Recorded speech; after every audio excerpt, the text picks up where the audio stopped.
کبھی سوچا ہے کہ کسی کا قد لمبا اور کسی کا چھوٹا کیوں ہوتا ہے؟ یہ سوال جتنا سادہ ہے اس کا جواب اتنا ہی دلچسپ ہے، اور یہ جواب ہمارے جینز میں چھپا ہے۔ تو چلیں ایک مزے کی کامک کے ذریعے قد کے پیچھے کی سائنس کو بالکل آسان زبان میں سمجھتے ہیں۔ اکثر ایسا ہوتا ہے نا کہ ہم دیکھتے ہیں بچے بالکل اپنے والدین کی کاربن کاپی نہیں ہوتی، خاص طور پر جب بات قد کی ہو۔ تو آخر اس کے پیچھے کیا راز ہے؟ یہ ہوتا کیسے ہے؟ اور یہ کامک اس الجھن کو بڑے مزے کے ساتھ دکھا رہی ہے۔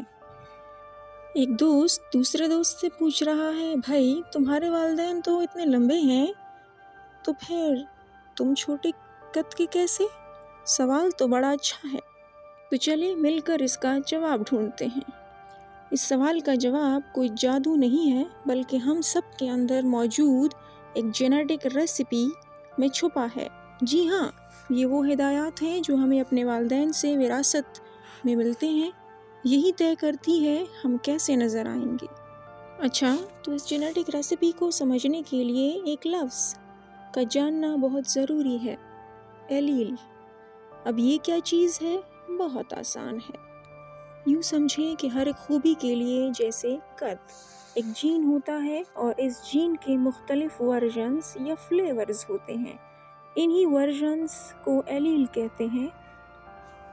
جیسے قد کے لیے ایک ایلیل لمبے قد کا ہوتا ہے اور دوسرا چھوٹے قد کا ہو سکتا ہے۔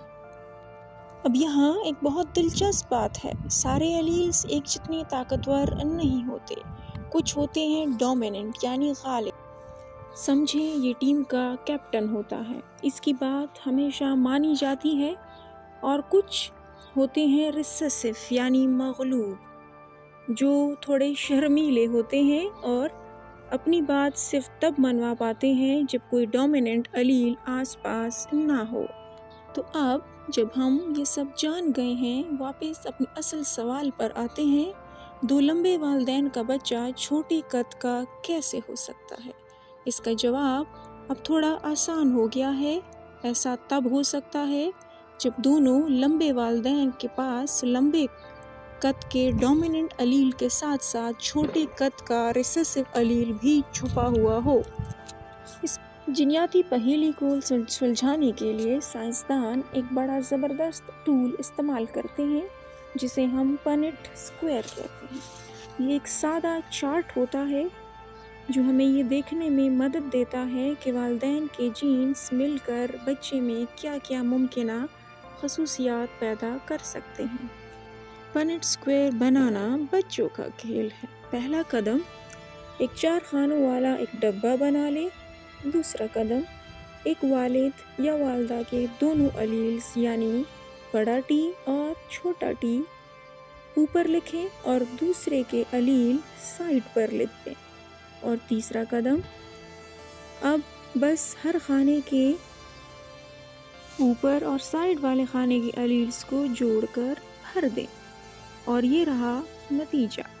جب ہم ان خانوں کو بھرتے ہیں تو ہمارے پاس 4 ممکنہ جوڑیاں آ جاتی ہیں، ایک بڑا ٹی، 2 بڑا ٹی اور چھوٹا ٹی، اور ایک چھوٹا ٹی اور چھوٹا ٹی۔ یہ 4 ممکنہ نتیجے ہیں۔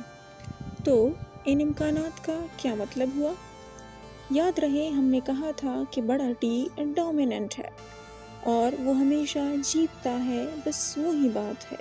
اسی لیے 4 میں سے 3 جوڑیاں ٹی جو کیپٹل ٹی اور کیپٹل ٹی اسمال ٹی یعنی بڑا ٹی اور چھوٹا ٹی کا نتیجہ لمبا قد ہوگا، کیونکہ ان سب میں کم از کم ایک بڑا ٹی موجود ہے۔ صرف ایک ہی صورت میں قد چھوٹا ہوگا، جب دونوں والدین سے چھوٹے یعنی اسمال ٹی والے ایلیل ملے۔ تو جواب مل گیا، چھوٹے قد کا ہونے کا امکان 4 میں سے صرف 1 ہے، یعنی 25%۔ یہی وجہ ہے کہ دونوں لمبے والدین جن دونوں کے پاس چھوٹے قد کا ایک چھپا ہوا جین ہو، ان کا بچہ چھوٹے قد کا ہو سکتا ہے۔ اور دیکھیں یہ کامک اسی بات کو کتنی اچھی طرح دکھا رہا ہے۔ اس کامک کا کردار دراصل اسی 4 میں سے ایک امکان کا نتیجہ ہے۔ اس کے والدین لمبے تھے کیونکہ ان دونوں کا genetic capital T small T یعنی بڑا ٹی اور چھوٹا ٹی تھا، لیکن اسی قسمت سے دونوں سے چھوٹے قد والا اسمال ٹی ایلیل وراثت میں مل گیا، اور یہ سارا عمل اور یہ پورا جینیاتی کھیل ایک ہی لفظ میں سما جاتا ہے، موروثیت یعنی ہیریڈیٹی۔ یہ وہ طریقہ ہے جسے خصوصیات نسل در نسل منتقل ہوتی ہیں، اور کبھی کبھی ایسی حیران کن نتیجے سامنے آتے ہیں، اور یہ اصول صرف قد تک ہی محدود نہیں ہے۔